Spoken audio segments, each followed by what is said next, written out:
Allie Mack, welcome to the show. How are you? I'm good. Thank you so much for having me. This is fun. Yeah, super glad to have you. And this is our first time ever talking. So good to see you and very happy to learn a little bit more about your story. And first of all, I love your nickname. Allie Mack is a great brand. It's a great sports nickname. Have you been using that for the entirety of your athletic career? Has that sort of been something that people have called you? Sort of. I went to CU Boulder, and Wetmore was my coach. And I feel like in high school, people called me it once in a while, but I never really dawned on me. And then Wetmore called me it quite a bit. And so it kind of stuck after that. Iconic coach for the CU Buffaloes running program. We'll talk about that in a little bit because I think that'll be fun. But you are now home and settled after an amazing victory at Mount Marathon. I watched every second of your amazing performance there. How are you feeling? I guess just a few days removed from that awesome performance. Yeah. It was, just like traveling to Alaska and back and stuff, or like coming back. It was a lot. So like it was on the plane, flew overnight. And like when I woke up, it was like kind of like it's finally sinking in. I was like, yes, like that happened. And it was so fast too. I wish I could relive the road section because I do love running. I train on roads a lot. So I like love that part. But like you also can't go that fast after in a mountain race, but it just like felt so good to run with the crowds. And I think I was so focused on the record. I was watching the time that I didn't, I didn't take it all in at the moment. So little like kind of wish I could redo that, but that's fine. As far as like soreness though, it seems to like keep coming in other spots, but I did run today, and that was one of my biggest goals going into the race. I was like, I just don't want to end my season crashing or doing anything crazy. I ran slowly with Harley today, and then. Yeah, so like quad, you feel it in your quads, your calves. I banged my shin. Yeah, I mean, it's incredible, especially just like how fast you fall off the mountain, basically. And we'll go into more detail about it. But yeah, it's hard to stop and smell the roses on the road section when you're chasing Emily Forsberg's course record. And I was wondering if that was part of your psychology, but we'll talk more about Mount Marathon in a bit. But before we get to it, I think it'd be fun to just do some deep background stuff with you. Like I said, you and I don't know each other, and I'm always interested to get to know the person behind the performance. And, of course, I've seen your name around the sport for a while, and I think I had a loose idea of the fact that you ran at CU Boulder and you live in Colorado Springs, but maybe give us the sort of 2-minute version of your life story just to set the table for the rest of the conversation. Okay. Yeah. I didn't start running till my junior year in high school. I played ice hockey my whole life, like pretty much from when I was 6 years old to, really? Did you grow up in Colorado? Mostly. My dad was in the Air Force when we didn't move around nearly as much as some families, but we lived in Texas for a good chunk, and that's actually where I started. And then we moved back to Colorado, and I played with the boys until high school. And then, they get really big. And so my parents didn't want me playing like past high school age. With guys. So I played on a girls team in Denver, and we were the only team in Colorado. And then we would travel to the Midwest a lot for tournaments and big things. And that was what I wanted to do. I wanted to go to college for that. I was mainly looking at D3 schools and stuff, but anyways, when you go, it goes U16 AAA. And then after that, like you get into U19 AAA, and then you're like a senior, and then you go to college. But I did not make the U19 team.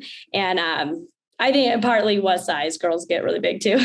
Yeah. And so I could have played on the AA team, but the thing with like women's hockey is there's really, really talented girls, but then the level drops off. It's not very deep. Okay. So if you don't make the AAA team, it's kind of like you're just kind of playing like rec stuff. So then that was when I always liked running. And so I was like, I had wanted to do it before, but it was just too much too many sports going on. And so once I didn't make the team, then I was like, well, I guess I'll go do cross country finally.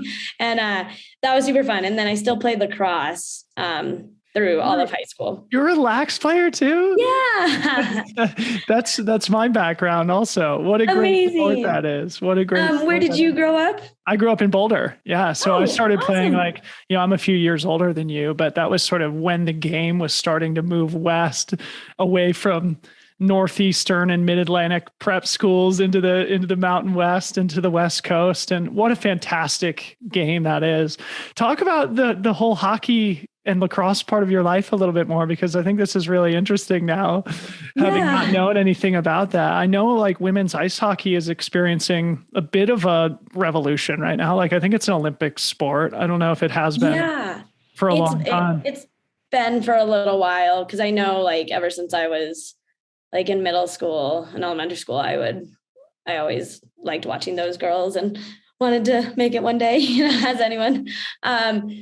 But yeah, lacrosse was actually a bigger part in high school of getting into running.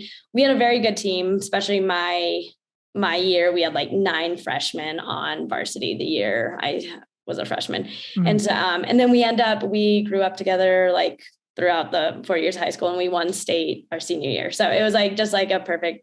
And this is when you were in Colorado? Yes, I went to ATRA Academy. It's in Colorado Springs. No way. Okay. Yeah. We went to Fairview High School in Boulder. And so we played ATRA Academy every year. Yeah. The cadets. Awesome. The cadets, right? Yeah. Yes. Oh, this is so fun. Like Colorado Laxers here on a Zoom. Yeah. And lacrosse is such a great sport too, because it's like, in getting me into running, and maybe you too, I played midfield, so you run a lot. And Colorado is I think even back then we were really competitive with the East Coast and California schools, especially Cherry Creek was always good, and guys and girls, I think. Yep. So yeah. And my coach's big thing to make varsity was you had to run a time mile. And you had to run under 8 minutes, which I could do by just fine. But it became such like, I wanted to PR every time during tryouts and then like at practice and stuff. And it was such a big deal to him too. And then everyone thought like, oh, you're so fast and stuff. And so I almost started to take the running part more serious than the lacrosse part. And, or I was just more into it. That was what like I was best at. And then I played midfield and would run the whole game. So I think that was a big part of my training like in high school. And this is so funny because it's literally a carbon copy of my yay. Of course, I didn't go run, Division I at University of Colorado, one of the best programs in the country. But so, I mean, talk about that. Were you like on the path of, being recruited as a field sport athlete? And did you have to make a decision as to which sport to specialize in? Not really. Because I was a junior when I started running, and I was looking at East Coast schools for hockey and lacrosse my sophomore year. And so Amherst was one, Quinnipiac, like I was like, oh, it'd be so cool to play both. But then by the time I ran cross country my junior year, I knew that's like what I ultimately wanted to do. And it went well. I got a stress fracture my first year because I didn't know what I was doing, but it was fine. But I did pretty darn well my first season. And so like it was enough to actually, I don't even know if like they noticed that, but the nice thing about cross country, it's in the fall. So, coaches have time to look before the spring and stuff. So yeah, I never really pursued lacrosse by then. I started talking with cross country coaches by my senior year. So talk about how you ended up at the University of Colorado. Of course, when Mark Wetmore comes calling, it's probably a very big honor as a high school runner to be recruited to one of the best programs in the country, if not, historically the best program to go run for. And it's just up the road from where you were living in Colorado Springs. Tell us about your collegiate running career. Yeah. And it's funny thinking back to being recruited because I was very naive, and not in a bad way. It was just like, I knew I loved to run, but since I hadn't been in the sport, I was still learning who was who and names of like professionals and what schools were good. But I had some good people around me who were helpful and stuff. But yeah, I took official visits to CU, Oregon, and Michigan State because my parents went there and they're like, oh, you need to go look at it. Spartans, go Sparty. Yeah. And it was great, but I went in January and it was super cold and dark, and I would not survive there. I went to a Notre Dame Michigan State football game in East Lansing, and it was super fun. I have some friends that went to Michigan State also. Cool. They are very passionate. I feel like much more into their football than we are at CU. Yeah, and well known for football more so than their cross country program, probably. So yeah, which is all fun in itself, but it's also cool to go to a school that, cross country is like we honestly do better than the football team. But anyways, and then I loved both of them, but ultimately it did come down to Mark and Heather. I just, every conversation with them, I would get so excited, and I loved their, I love talking to them. I can't remember all the details, but I really trusted them. And then, staying in Colorado, I think that wasn't like, I didn't have to do that, but like once it was all said and done, and I think that was the best move to stay in Colorado for me, because I love it here. And I was able to, I did have injuries and stuff, so I was able to come back like once in a while to my parents' house and get away easy without a flight. So what was your career like in those college years? I mean, you mentioned injury a couple of times. It seems like that was maybe a highlight of those. My freshman year was awesome. I got 5th at NCAA cross country nationals as a freshman. Oh, yeah. I didn't even know this. Wow. I think it was like tied with Shalane Flanagan or me. I don't know. We were the highest freshmen and stuff. So wow. It was a great, and I just, it was a whole new, I never really ran long runs, and 7 miles was my long run. So that was probably the biggest difference going into college, upped that a little bit. I got to train with Jenny Behringer, or Simpson. Yep. She mostly did her own stuff, but I eventually was doing long runs with her, and that was really cool. And it was an awesome fall. And then I just, the injury cycle got in it and kind of never got out. And it was weird stuff. It was first it was tendonitis for several months. I ran an indoor track meet up in Washington, and that went pretty well. I did a 3K, I think in 9:20. And then it was just after that, I never really raced again until it was, I had the tendonitis, and then I had a, sacrum stress fracture after that summer. Speaking of that summer though, I couldn't really run with a tendonitis. So all I did was swim, but the incline didn't hurt it. And that's what I train on now too. It's all making sense now. It's all making sense. Yeah. That's when I got my unofficial FKT, because I didn't have Strava back then, but the 2007 was set in 2010. It was the summer between my freshman and sophomore year in college. But that's people are like, oh, are you going to go for that again? I'm like, I think the only reason I got that was because I was doing it 3 times a week, and it was my sole focus. I'm like, I don't feel like doing that much on the incline anymore. For our listeners, just explain what the incline is for those who don't live at the base of it like you do.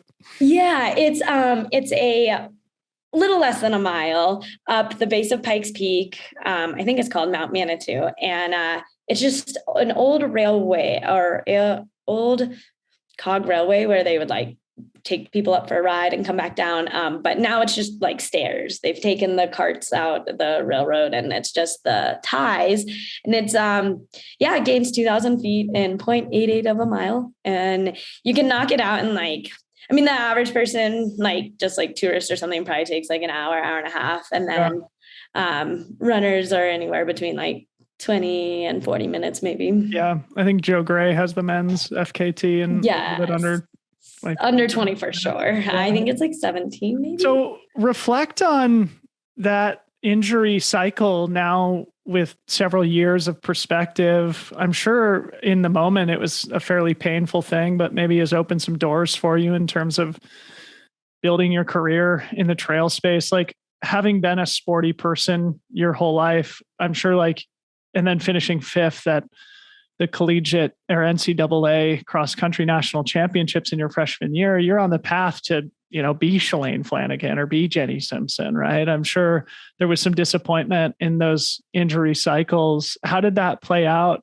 maybe on a psychological, emotional level? And how did it maybe change your approach to running?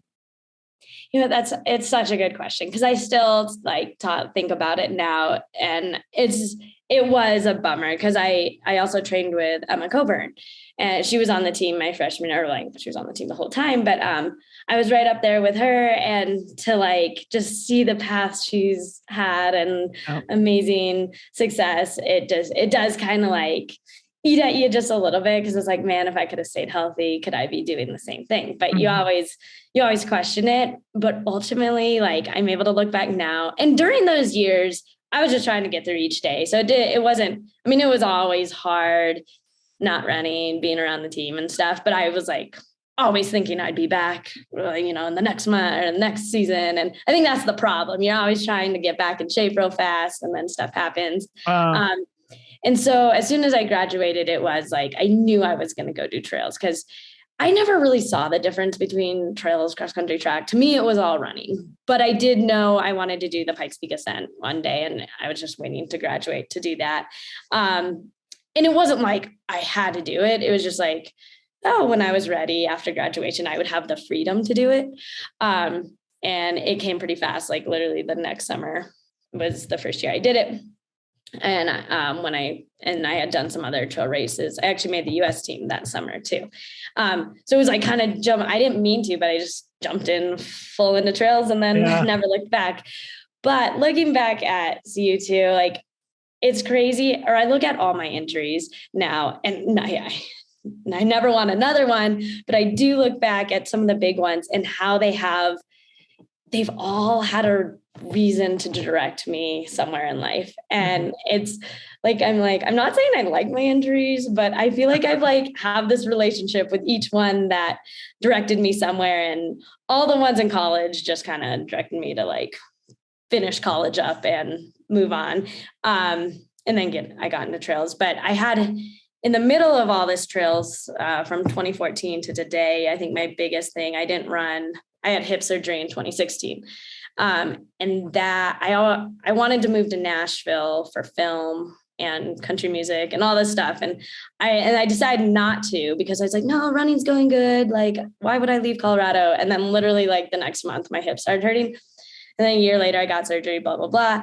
But then I was I kind of put running aside and I moved to Nashville and had an amazing time of all sorts of things. So I give my hip surgery credit for that experience. Yeah. Geez. Now I don't know which direction we should go in.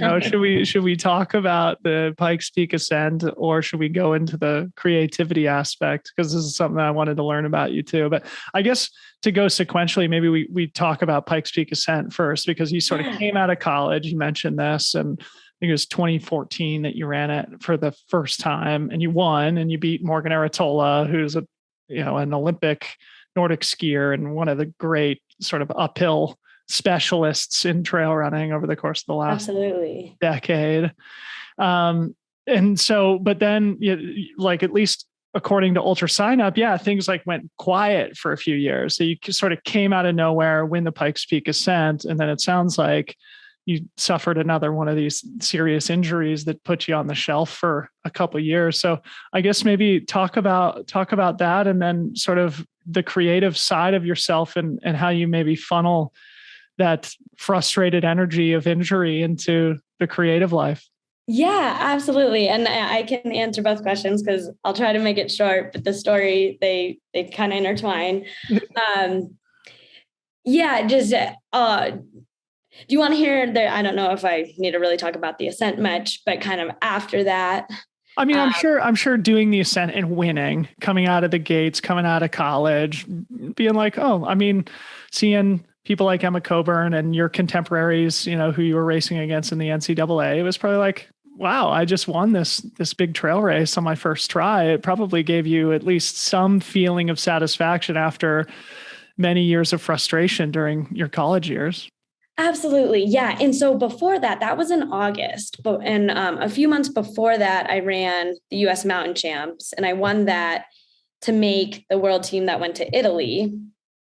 And so then, so I guess the Ascent was in the middle of that. I made the team and then ran the Ascent, which was also a world year that year. So we got to wear the USA jerseys. Yeah.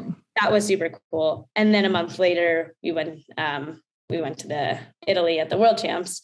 And I got third there. And so like, honestly, at first though, like I didn't really understand if I was good or if there was just less competition. Yeah. Because I was like, I loved placing so well, but at the same time, I couldn't really like accept it or believe it. I just figured like, oh, like maybe there's not as many people in trail running. And, but then I've come to find out like, there's a lot of really good people here. And I really figured that out too, when coming back, like when I wasn't as good as I was, I'm like, oh shoot, they're good out here. I just was really in shape then. I remember Heather wrote me, Mark and Heather, coaches at CU. It was, even though I was hurt, we always had a very good relationship. Like it was hard. I did some things that they were not happy about, like train on the incline. Like we did have some disagreements in training, but it has just a little bit, but it was not, they were always looking out for me. A lot of people think CU runs people into the ground, and that was never the case. They did everything in their power. I would run, even though I did long runs in the beginning, but then they cut my mileage way back when I started having injuries, and they would even like drive out specifically so I could run my whole long run with the team, but I would stop early. So instead of like going out and back by myself, they would come drive and pick me up, like so many great things. But in the end, when I finally like didn't take my fifth year, it was pretty, I just remember like crying in their office and stuff, but it was the best decision like for both sides. And, but anyways, then when I won that US Mount, when I made the team, Heather wrote me the nicest email just about being a national champion. And I thought that meant so much to me, that they were still like watching me on the trails. And did it feel like a little validation for not taking the fifth year and pursuing a different path? Absolutely. Because if I would have stayed there, it would have been the same thing. And so I think totally leaving, I took some time off, but I still like, not so much anymore, but I really loved the weight room back then. And so I did a lot of strength work, like not just like your like PT stuff, but like I like Olympic weights and stuff. And it was fun just to do my own thing. And to this day, I have not had a coach since. I still use what I learned from Wetmore, like a weekly plan and further out, like certain days, workouts and stuff. I just kind of tweak it a little with trails. And I think that was enough. I learned it then. And I did learn, I don't know if I want to say it's my personality or something that's not coachable, because that sounds horrible, but yeah. I feel this pressure from coaches that like, if I change the workout, or if I don't feel like something, or if something hurts, I can't take it off, but being on my own, I can just, you're not disappointing anybody, or at least. Yeah. And so like last year I did kind of like think about the idea, but then I'm like, no, yeah. No way. Well, it's clearly working. So fast forward to Nashville. I would love to hear sort of what motivated that, and just kind of introduce the creative side of your life. Yeah. So once 2015 came, I was having hip problems, and it hurt kind of that whole year.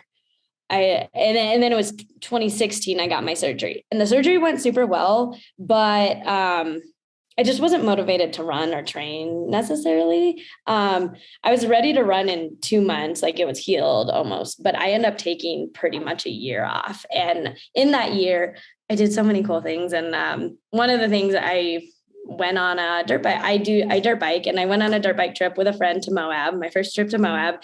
And we dirt biked. And we went skydiving. I had skydived before, like many years, like my 21st birthday, and it was cool. But then we were in Moab and we're like, let's go skydiving. And then we met some base jumpers and they asked us to hike with them. And I got to hike with them, watch them base jump. And I was like, guys, like who, what, when, where, why, how I need to do this. And they're like, well, you should probably learn to skydive first. And so literally 2 months later, I learned to skydive and that was actually in Nashville. So I was already planning to move to Nashville, but I was kind of living out that 2016 year, just like doing other cool stuff. I worked for iHeartRadio in Colorado Springs, and I wanted to do film and music videos. And so I kind of finished up my work there and was like trying to get a job in Nashville to like get closer to the music film scene. And I didn't really, I ended up moving there with nothing, just like moving and I'll figure it out. Yeah. So in January, I had this plan to learn to skydive and I had this plan to film and stuff. So in January 2017, I moved out there, learned to did my first jump the first weekend I was out there. And then, I knew some people who were music video directors. I don't know if you like country music, but do you know who Old Dominion is? I don't know, okay. But I have gotten hammered at a bar in Nashville with honky tonk, playing. Okay, yeah. So that much I am educated about, but please tell me more. Yeah, just super fun town. And I'm leaving out details, but they were just sign after sign that it was going to work out because like a friend, like distance friend, actually, this is like actually a fun little detail. This girl I kind of knew because her dad went to the gym and he followed running and ran into her, and her cousin is Seth D'Amore. Okay. Yeah. And so that's how her dad like knew me. Pikes Peak smasher, right? Yeah. Yes. Yeah. And actually I ran college with him and okay. Joe. But anyways, their cousin, her name is Michelle. She lived in Nashville and I kind of had connected through her dad. And she randomly texted me and was like, hey, do you still want to move to Nashville? We have a room in our house. And so that's when I was like, okay, this is going to happen. So I went so I moved in 17, learned to skydive and got a couple jobs working as like assistants on music videos. And and then from there, just the connections happened. I worked out on weddings and but skydiving was what really kind of like took all my attention. It's a very awesome sport, but really tight knit as well with the people even smaller than running. To this day, I'll go to drop zones around any country and guarantee you I either know somebody or we have hundreds of mutual friends. Wow. And that was such a good distraction from running. I don't want to say distraction, but just like it's fun to be new at something and have this like whole other get my high. Yeah. Right. Yeah. And feel like connected to a community and also like being kind of obsessive about something where you want to learn things. I'm curious about this because I kind of get the sense that you are, I don't know what the right word is, maybe like independent or just like a free spirit, and that like you played ice hockey growing up. It's not something a lot of like young sporty girls do, right? And then you played lacrosse, and then you got into skydiving and dirt biking, and then you moved to Nashville all on your own. Yeah, that out of all that stuff, the Nashville is kind of a shock. But it's I don't know, maybe indicative of maybe an independent streak in you. Is that accurate? Would you self-identify as such? Yeah, maybe, especially like Nashville was really cool for me because I stayed here for college, and even though it was cool, like it didn't go super well. I was hurt all the time and I didn't really get out. I was so focused on like getting healthy or running well that I kind of stuck to myself. Like I had teammates and stuff, and Nashville was like totally like like 5 people and you're just like thrown into a new city, a new sport. And it was amazing. And it's awesome how quickly you can meet tons of people. And so that, and I feel like I feel like I grew up in Nashville, even though it was just like 5 years ago. Yeah. Yeah. I learned so much about myself, about other people. And with that all, like running, I started running again because once I got there, like I didn't have a job right away. And I was like, well, I guess I'll go check out the city. And I went for a short run and the body felt good. And so kind of when I was skydiving, I was getting back into running. And also a big part of that too, I forget this point, but I know it was in my head when I was doing it. In Colorado, I was like known as a runner and everything. And when you're injured all the time and like have other hobbies, it gets tiring, like when that's all people think about you. And so going to Nashville, I kind of could like start a new identity. And turns out I come right back to running. But the neat thing is no one knew me as that. They didn't really know me as anything. And so like skydiving, we're all skydivers and stuff. But that was 2017 and I did the US Mountain Champs again and I made it. And so like everyone in Nashville, like the people, I worked at a pizza place and then all the skydivers and then all the film work people, they were just like, whoa. And I'm like, you can do this. Yeah. Like they thought it was the coolest thing ever. And I'm like, this is fun. Like to have people appreciate it. And then you guys won the gold medal that year and you were the highest placing American, no big deal. So a pretty great way to, reintroduce yourself to the running world. This is so funny, Allie, because like I was so thinking as I was just kind of like looking at your story and trying to decide where I wanted to go with the conversation. I was like, it's kind of strange how there was like that big gap in between 2014 and 2017 when she sort of burst onto the scene. And I remember the Pikes Peak race when you beat Morgan Aratola. And then, you disappeared for a couple of years and you were just out skydiving and living the dream in Nashville. So I don't want to go too far without talking about, this creative side of you, because it seems like, you're into film and music. And I know like you do at least some work for ATRA, the American Trail Running Association, that incorporates some of this creative talent that you have. So maybe where was that born, and just kind of tell us, how you view yourself artistically, I guess. Yeah. It all started with really working for the radio station and music videos. Like I just love how music can add to anything and just like the emotional side of stuff. And so then working on music videos, I kind of took that to my own style. When I did weddings, that essentially is kind of a music video. When you say doing weddings, are you filming weddings? Yes. Yeah. I worked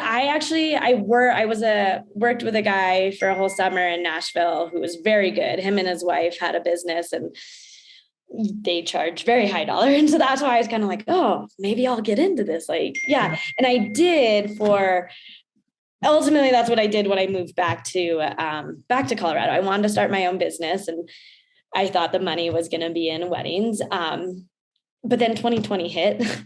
Yeah. All the weddings I had booked, canceled, postponed.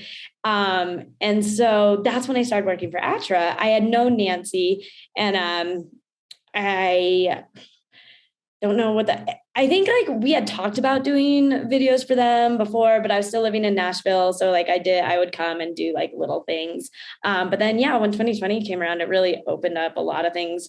And we went to some races that were still happening and would make films, and she really liked it all. And then I did the weddings that were rescheduled and stuff, but then I realized like how stressful they actually are compared to these running videos. And so I still did a couple last year of friend, like, yes.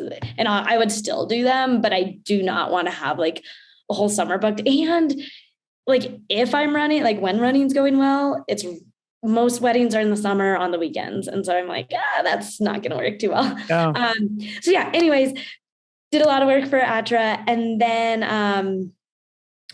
I forget how the conversation all started, but I am now working for Aravaipa as well. I'm their content producer in Colorado, but Cool. Yeah. But before they opened the office, I did contract work for them. So I worked at Cocodona the first year, and then I got hired last December. Awesome.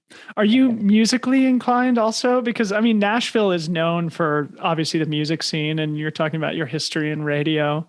Are you musical also? No, I took piano lessons a long time ago, and like when I was like in elementary school, and it just never clicked. But I love it. Like, I'm a consumer of it. And so being out there was so fun because I was surrounded by them all. And it's a grind, like, to see like all my roommates trying to make it, all the people at the pizza place trying to make it.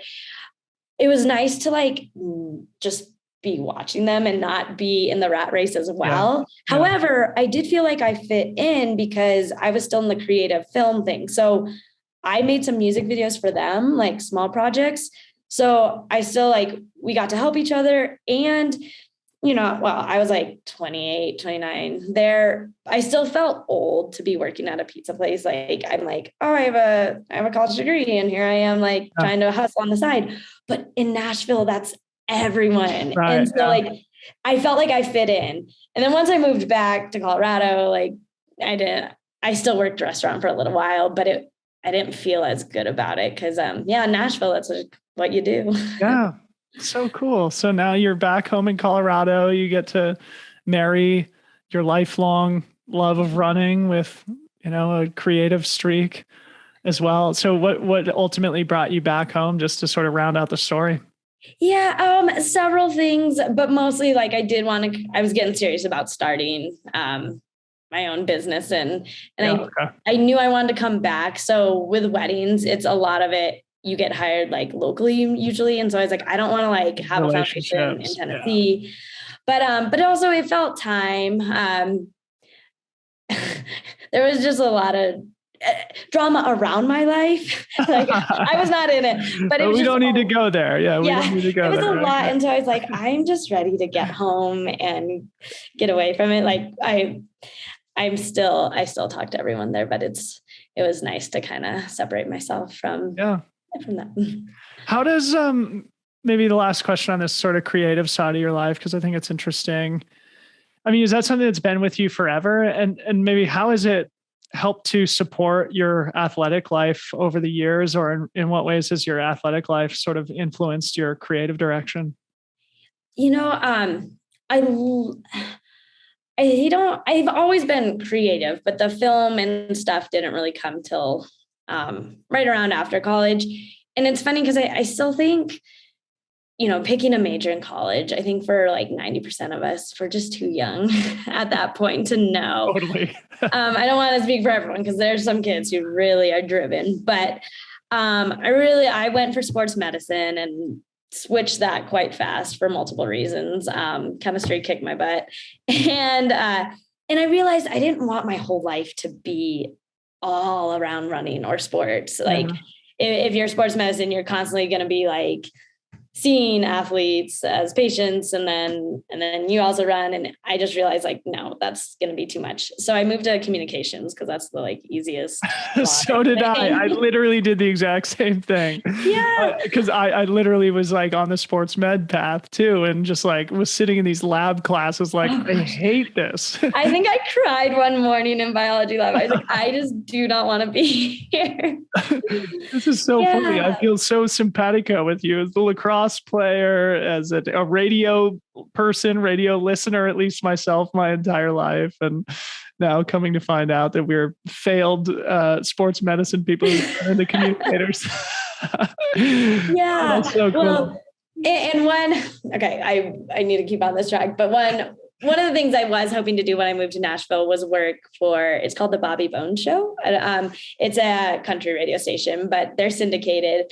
But yeah, I was never on air, and I don't think that would have been right for me, but I wanted to work in it in some capacity. But to see you announcing and stuff, that's cool. You took that path. It's in hindsight, it makes perfect sense because I've been a sports talk radio person my whole life. But anyway, well, What an awesome, this is so fun. I mean, we basically spent the whole time talking about your whole history, and it's been nonstop entertainment. So I appreciate you, you sort of allowing me to go that deep with you. But, obviously, like, I want to talk about things that you've been up to recently, and I want to leave ample room to talk all about Mount Marathon this year. So maybe we'll just kind of touch on last year, when it seems like you really started coming back into your own as an athlete, and then of course what you've been up to this summer as well. So maybe quickly, let's just talk about last summer, where you did the Pikes Peak Ascent and Pikes Peak Marathon on consecutive days, and then you did the Triple Crown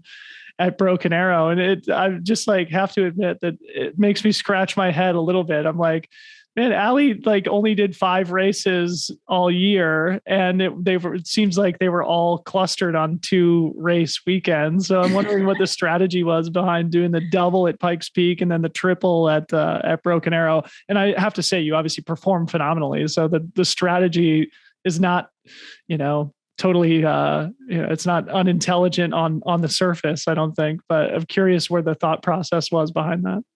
Yeah.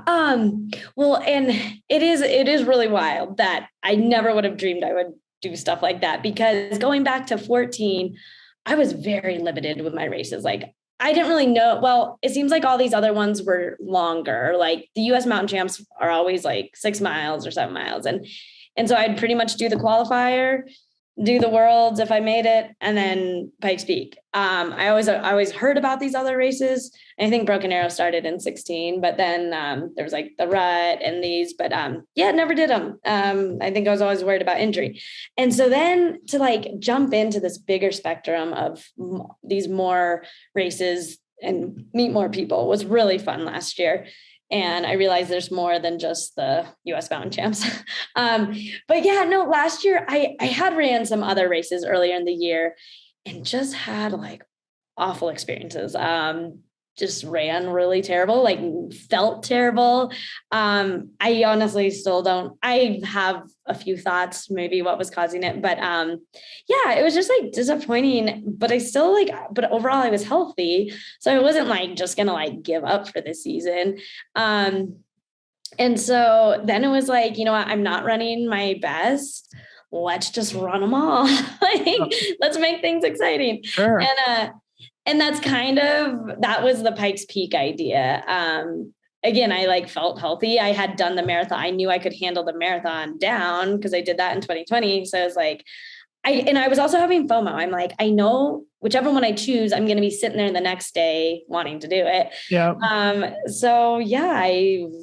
did that. And the fact that I came out healthy was, I think, one of the biggest mental breakthroughs for me in long distance. I never thought I'd be able to run that much. Now, I mean, I know they were separate days, but just back to back, like 40 some miles total.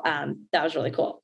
So then come Broken Arrow, I actually wasn't going to go. I was going to learn to base jump that weekend. And then things kind of fell through, and Nancy from the American Trail Running Association, she's always up. Like if I'm able to come work it, she'll bring me along. And so she did. And she's like, well, if you want to run one of the days too. And Brendan had contacted me about an entry and stuff. And again, I couldn't decide. And I ran a circ race up at Targhee in September. And again, I got 4th, but like, I think I should do better than that. And so it was just like, I felt awful about it. And I was like, and the next day I went on a long run. I was like, I'm going to do the 52. Do all 3. Yeah. Well, I said, I'm going to do the 52K. I was like, yeah, I've never done something long. I want to do it. And then like, as the weeks went on, it was like, I don't know what the final straw was. And I hope Nancy would find this funny, but I'll do film work no matter what. But then we also had a booth, and I was like, man, I don't want to stand at the booth. If I run every day, I won't have to work every day. So I was Brilliant. like, I'm going to just do them all. And so then, I talked to Brendan and was like, sign me up for all of them. And the 26K was actually full, but once I got there, they made. And it was so exhilarating. Like I think I do thrive on the back-to-back days a little bit because I feel better the second day. The third day, I don't know if I would do that again. Yeah.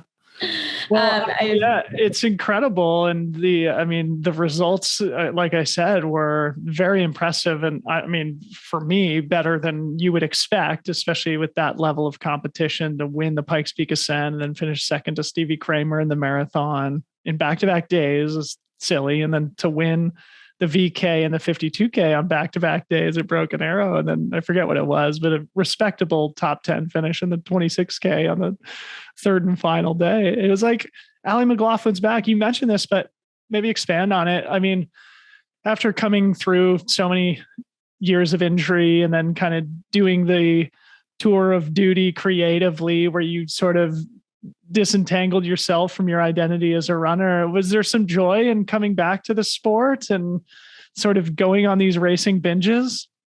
Totally. Like more so for community is always a cool thing. But again, I felt like besides my tight little group, like with ATRA and people I had ran with back in 2014, a lot of these people, like faces were new to me. So like, that was cool to meet new people, but the satisfaction of staying healthy was just so cool. And I was trying to figure out what I was doing different so I could keep that going.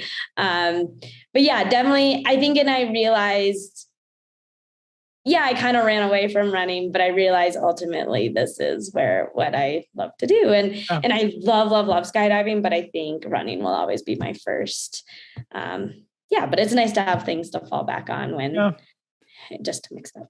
Yeah. And our injuries do teach us things. You mentioned that earlier in our conversation. And I've always thought it would be a good podcast to just basically do episodes and talk only about injury and what you sort of learn from it. And the dark days of being in the middle of those existential crises when it feels like our lives are ending, and then coming through the other side with this like new appreciation of health and also just like a new understanding of who you are. So maybe that's something you and I can work on as absolutely. And one thing, like we can go deeper later, but I think I see people now my age or older who get their first injury ever and may have to have surgery or not, and it just crushes them.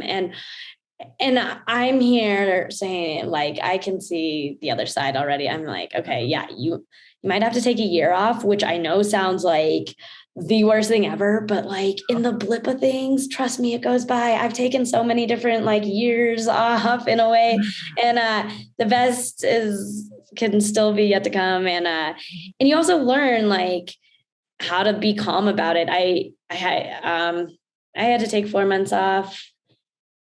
2020 to the winter, not this last winter, but the winter before, with some IT band thing that just like never got better. But I don't cross train as hard anymore either. I just kind of like wait and do other things. And then I feel like when it's time, it's time. And yeah. It's funny. I was kind of meditating on the brevity of 12 months today. I was just thinking like, how short years are now. And of course I'm 36 now. And so time starts to feel like it's accelerating a little bit, but like we're putting the finishing touches on our video about my race at Hard Rock last summer, which is of course coming up in next week, at the end of next week. I'm like, man, it's already went by so fast. It's already been a year. And it's like, and I haven't been fit since then, and not because of injury, thank goodness, but more just because life has been hectic. But it does, it's an important thing to remember that the time always moves a little bit more quickly than you think it's going to. And when you're staring down the barrel of 3 months or 6 months or 12 months off of running, that even though it feels totally, just overwhelming, you do get through it eventually. So anyway, let's move and talk about Mount Marathon. Maybe we'll just kind of skip over Broken Arrow for now, unless there's anything special you want to mention. But again, you smashed it at Broken Arrow, won the VK by a huge margin. I think it was like 90 seconds or 2 minutes that you won the VK this year, and then followed it up with an awesome second place finish to Sophia Lockley in the 26K.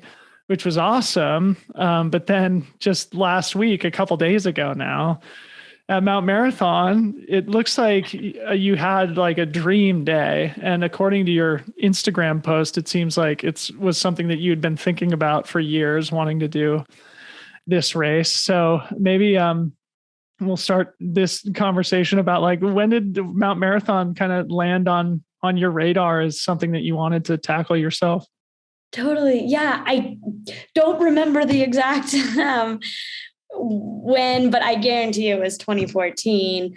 It was probably Peter Maximo. If you know him, I do. Been in the sport for a while, but also he's been injured, but still very involved. He works with ATRA, does photography, and I'm really good friends with him. And we've had some great running like trips together, like for work, and just great to be around. But he's always since day one, like seeing my potential and known it, and Mount Marathon he's talked about since probably 2014. And so that was when I was first aware of it.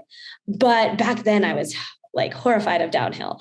I would never do Pikes Peak Marathon, scared of injury. And people are, and so him and many other people are like, oh, you could crush Mount Marathon. But it was like, oh gosh, like coming down, yeah, I could go to the top, but I don't want to get hurt and I'm not that fast.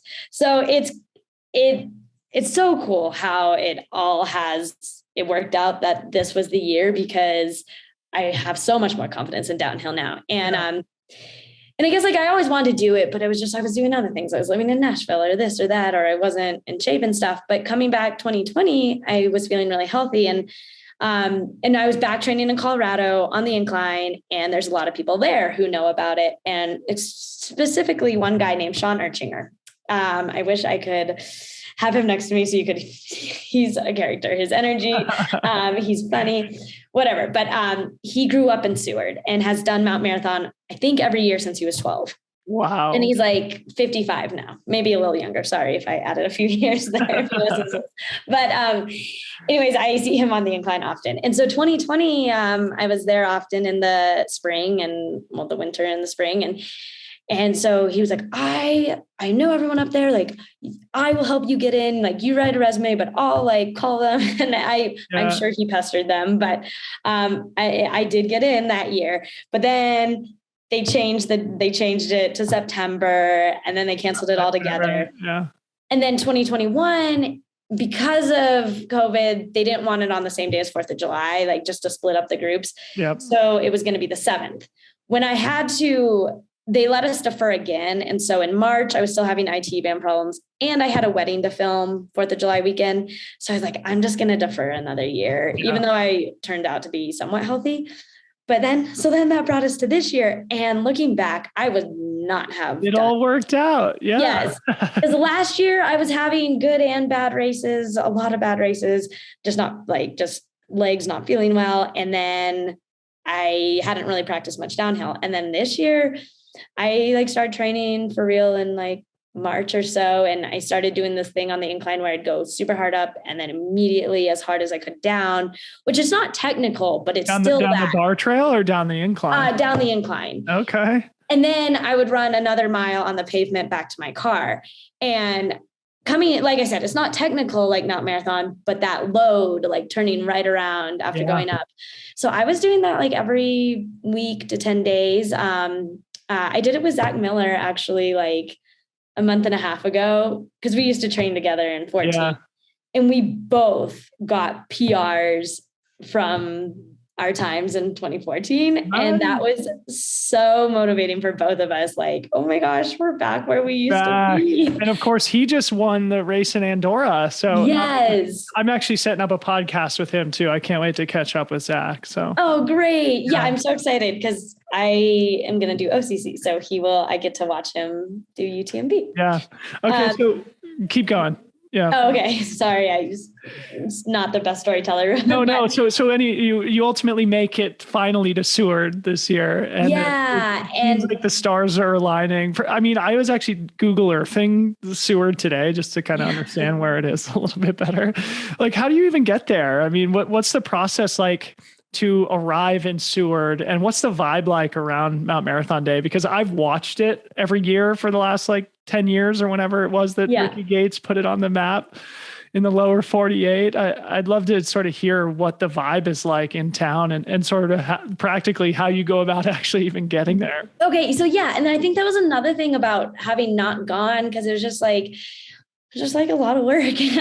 But once people are always willing to help and stuff, but I kind of don't like that. Sometimes I like just want to like be able to do it myself. And my parents were actually going to come if we did it in 2020. And that's always nice to travel with them, but they did not this year. But what worked out is, since I was filming Western for ATRA, Tate Pullman, who also is journalist for them. We were there with Peter as well. And then Nancy sent him to Mount Marathon. So we traveled together, which was awesome. So we left Western, and then we got a flight to Anchorage.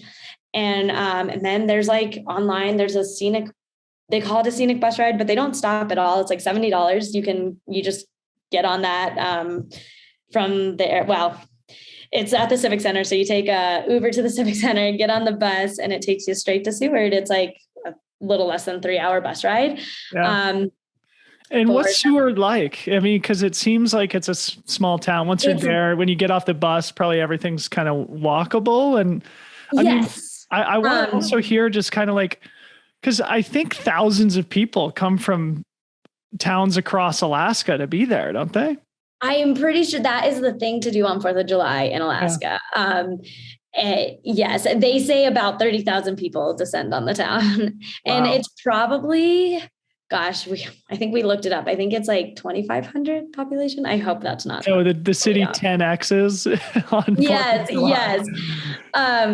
But yeah, it's very touristy, like by the harbor. They have like whale watching tours and this and that. And then you get into town a little more, and there's like a main street with restaurants and some shops, and then kind of houses behind all that, and like coffee shops. And then you have the water kind of surrounding on completely one side, and then it's the mountain on the other. And then across the water, there's a whole nother like just long mountain range that you just look across. Yeah. I mean, on the live stream, you really get an appreciation of that. Once you kind of pop up over Timberline, it just looks like the most beautiful sound, surrounded by these huge peaks that are sort of glaciated and snow covered, 360 degrees. It looks like just an absolutely brilliant place.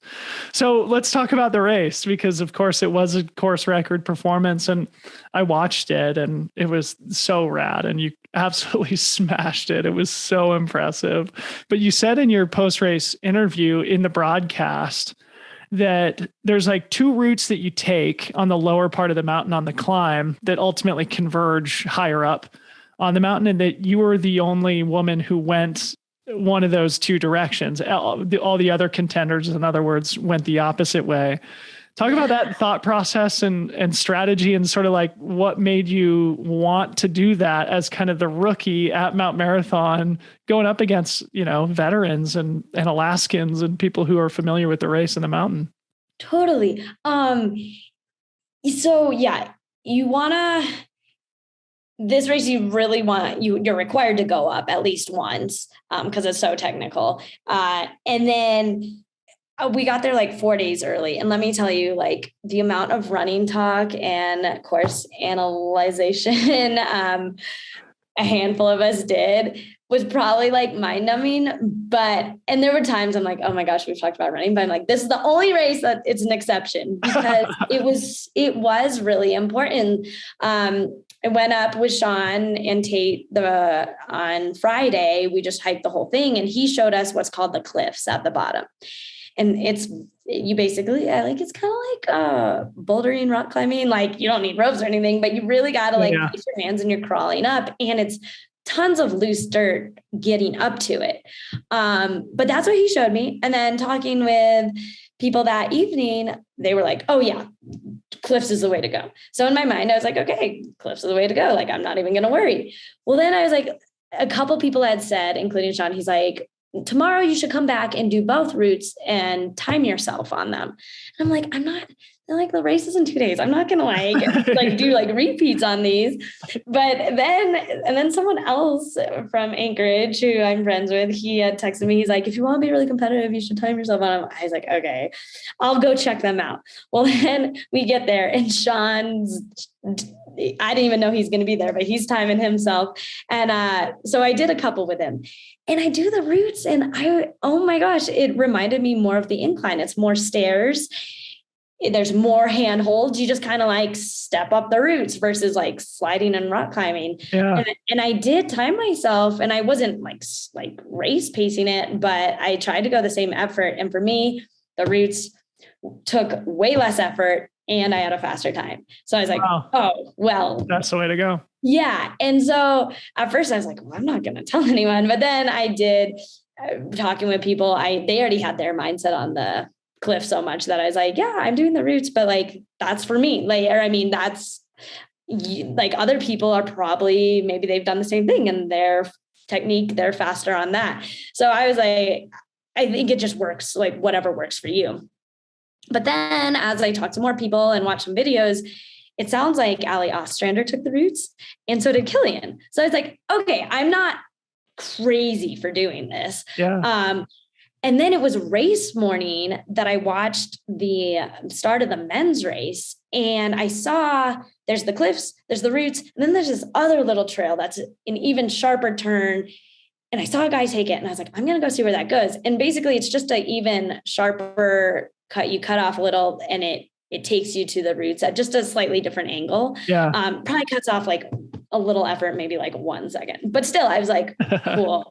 So it makes a difference in a 5K. That's for sure. Well, and I was kind of going for time. So I was like, it was so great to have my mind so completely set on what I was doing. Cause if I'm indecisive in a race, I mean, usually you don't have issues of route in most races, but to just have a plan, I think was the best idea. Like I don't do my homework very well, but on this race, like it was so good to go in confidently knowing what I was going to do. So yeah, we get there and I take my hard corner and as far as I know, at least in the top group, Everett, no one followed me. And even my friend Olivia, who was like maybe a few steps back, she was like, yeah, I think you really threw them off. They did not expect you to take that sharp turn. And then a few other girls like got real confused. And I don't know what happened, but it sounds like it caused some confusion. Really? And then if you do go fast enough, you can slip by into the brush before they even get up. Like if I was fast enough, so they would not even see me. They might think they wouldn't know where you are behind. Yeah. So that's what was my goal. I was like, if I can get up there. I mean, even on the broadcast, people didn't know where you were. It was like until you were like, whatever, 2/3 of the way up the mountain.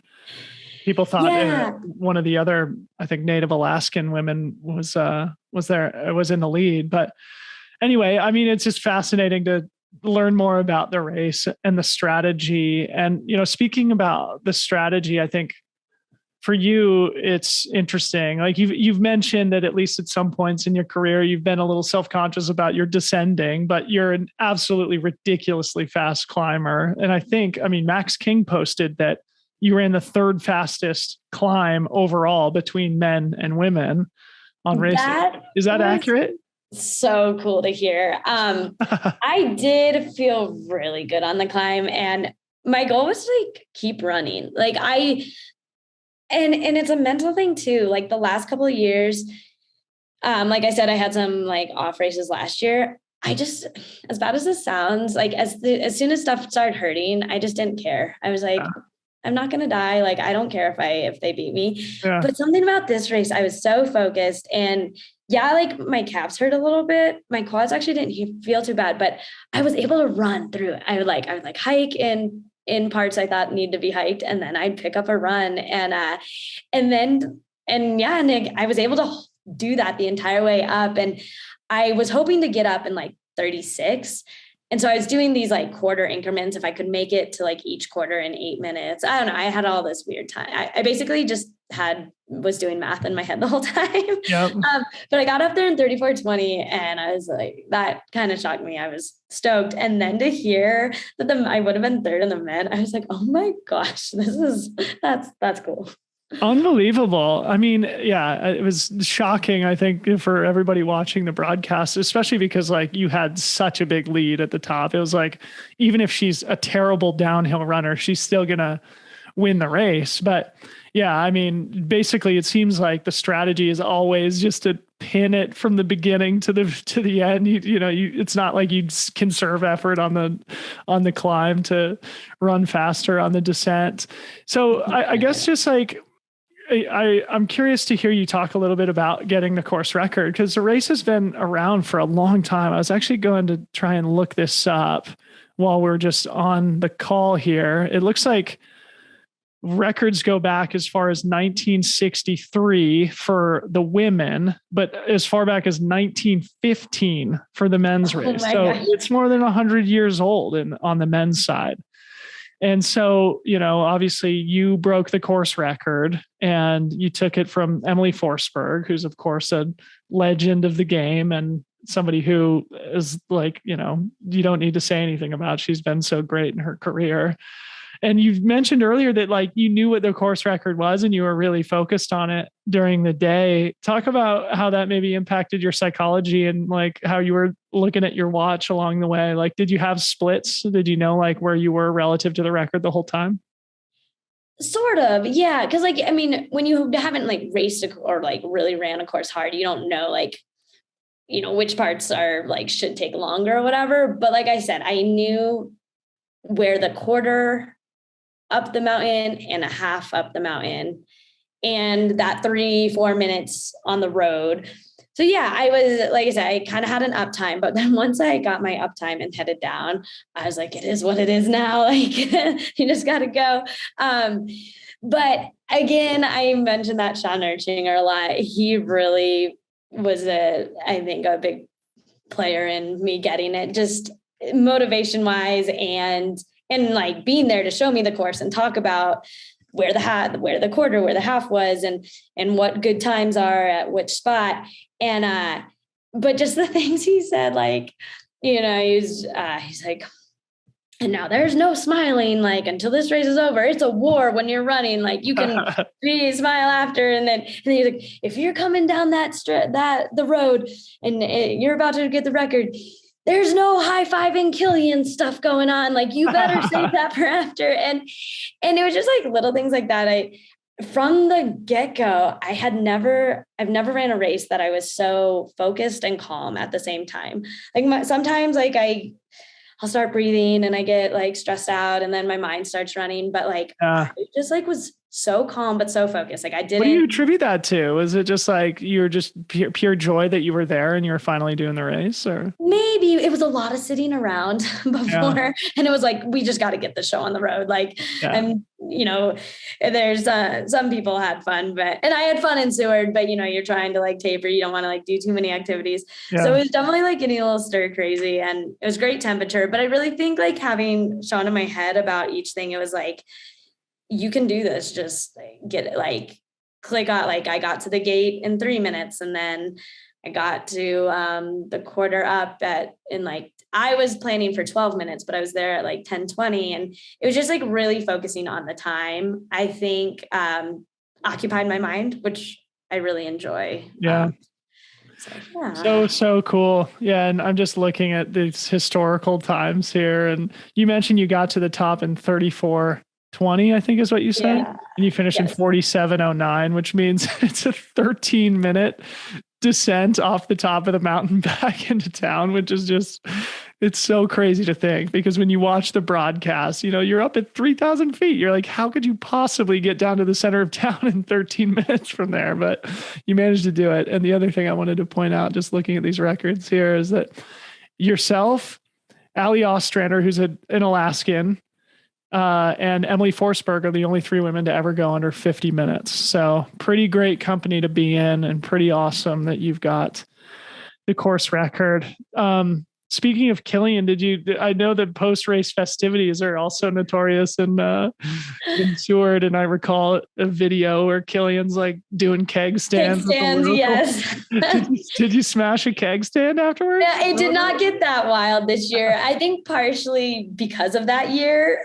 We've heard like some of the parties like shut down a little early, and it was a Monday, but we do get this little chalice as an award, Max and I, and you can go to any of the bars and get it filled up. And so I got a White Russian at the Flamingo, the Flamingo Lounge, and that was pretty special. And then, it was actually a pretty chill.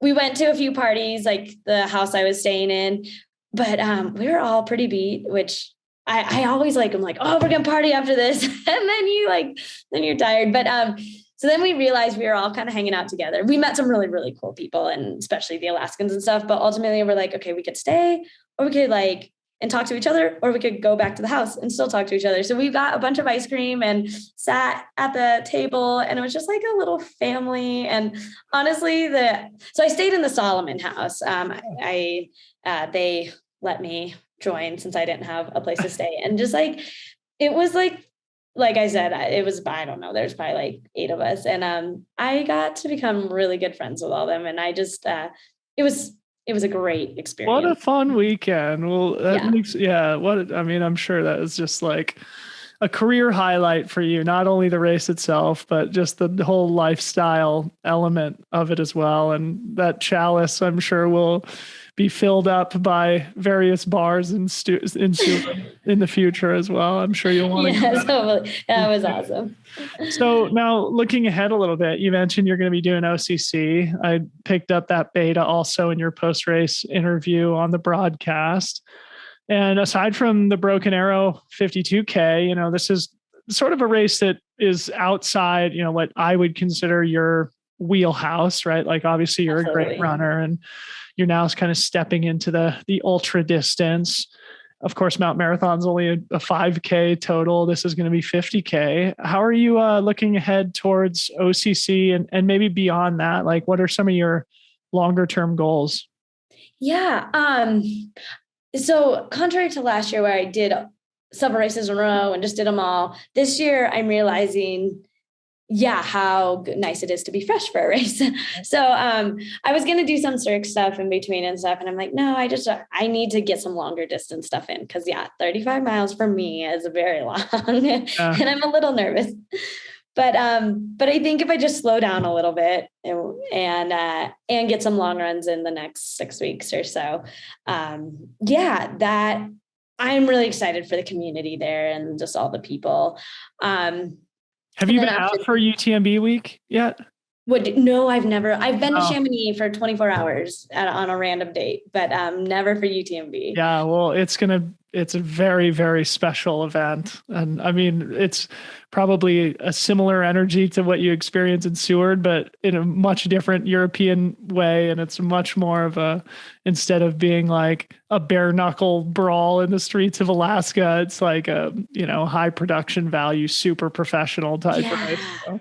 And it's been fun this year to do all these things I've heard of, but never had the opportunity. So to do both Mount Marathon and OCC, I'm really looking forward to.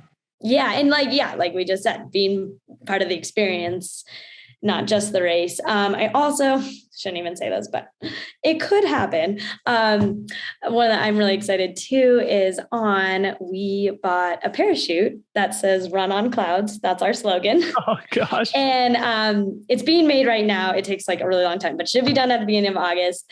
I'm working with some pilots in Chamonix if we can get a helicopter up and have "Run on Clouds" in the sky. Yes. So great guerrilla marketing that is. Right? I'm like, hey guys, Hoke is sponsoring the event, but I can top one. I can top it for us. I can jump out of a plane with our brand flying. But it's been a little difficult. A lot of them speak French and stuff. So we're working on that. It would be amazing if it happens, but might not. Either way, it'll be in the sky somewhere someday. Hopefully UTMB. But so I'm almost just as excited about that possibility as I am the race. So that's UTMB. And then if I stay healthy and stuff. I was going to do both at Pikes Peak again, but then I'm like, no, let's like really focus on performance rather than just trying to do it all. So this year, Golden Trail Series, the Ascent, and the Europeans are coming over. So it'd be really cool to give them a run for. Yeah. Okay. So you would do the Pikes Peak Ascent and then probably leave like the next day to go over to Europe and do it. Oh, I'm sorry. Yeah, no, Pikes Peak Ascent. They moved it to September this year. What? Yeah. So it's after OCC? It's 3 weeks after. Is the marathon, is it similar, like where they have it on the same weekends now? Yeah, but they just moved it to September. Huh. Is this the first year they've done it in September? Yeah. And part of the reason, I think there were multiple reasons. One was it conflicted with UTMB and Leadville often. Yep. And then also they wanted to separate it from tourism season. So there's more parking. Makes sense. It makes sense. Yeah. So that's working out real well. And then after that is the Flagstaff Sky Peaks, which is Golden Trail. So that's only a week apart. And then you potentially qualify for the final of the Golden Trail Series. Yeah. However, I don't know the dates of that. I'm not really trying to qualify for that. Like, I just like to race. Yeah. Because people like, if the year it'll come over, it'd be good. Because I made the Thailand team by winning the VK at Broken Arrow. And so that's, I think those two events kind of conflict with one another, if I'm not mistaken. I think the Golden Trail final is also in Thailand. Really? Maybe it's in Madeira. Maybe I'm wrong. Anyway, but I think it'd be difficult to do both. But either way, that's an awesome calendar. I wanted to also ask you, sort of as we start winding down before I let you go, you mentioned the Cirque Series a couple of times. I actually had Julian Carr on the podcast. Oh, awesome. We just talked the other day and the episode went up, I think, yesterday. But I think it's a really exciting time in sort of shorter distance trail stuff. And you've probably experienced some frustration over the course of your career that everybody kind of talks about the 100-milers and whatever, and like the VKs and the Mount Marathons and the Cirque Series. I'm so convinced that Cirque Series thing is going to be a phenomenon in the sport. And it's like really, really good for the sport. So maybe any comments on maybe what feels like, at least to me, like a little bit of a revelation in shorter course trail running right now, where the level of competition is going up. There's a little bit more attention. Races like Broken Arrow, I think, have been instrumental in that. And then the Golden Trail Series also, with their amazing broadcasts of the races happening in Europe that are sub ultra distance. Any comments on that as we start to wind down? Yeah, I think it's a fantastic thing that's happening. And I think Julian's doing amazing. His courses are beautiful. It does. I'm like, gosh, I wish this was, and actually, before I say dates, I think it was, I just didn't know, but I was like, man, I wish this was around in 2014. Because that was like, that's all I wanted to do. No, I think it started in 15. Okay. Good. I'm not totally off, but, yeah. And but I'm like, cool. Now that I'm like wanting to get into longer stuff, like there's shorter stuff, but this year I'm kind of coming back to shorter stuff. Being the VK went well and Mount Marathon went well. So, unfortunately I kind of had my mind made up to do these ones that the Cirque Series I don't know if I'm going to do many of them because it's difficult. It's a short window, all the races are crammed in 2 months basically. So, and I know people are like, oh, you can do it as a workout. I don't believe in that. I think it just kind of, I like to keep my races and my workout blocks, training blocks. So yeah, I don't know if I'll do them this year, but I think one year it would be fun to just do the whole circuit. Do that circuit because, and also they have money too. That's a great incentive. I always was like, oh, I'm not going to pick races on money, but like now there's so many beautiful races that do after money. It's like, yeah, I'll pick and choose for money. I don't think it's a bad thing. I think it's fun. Yeah.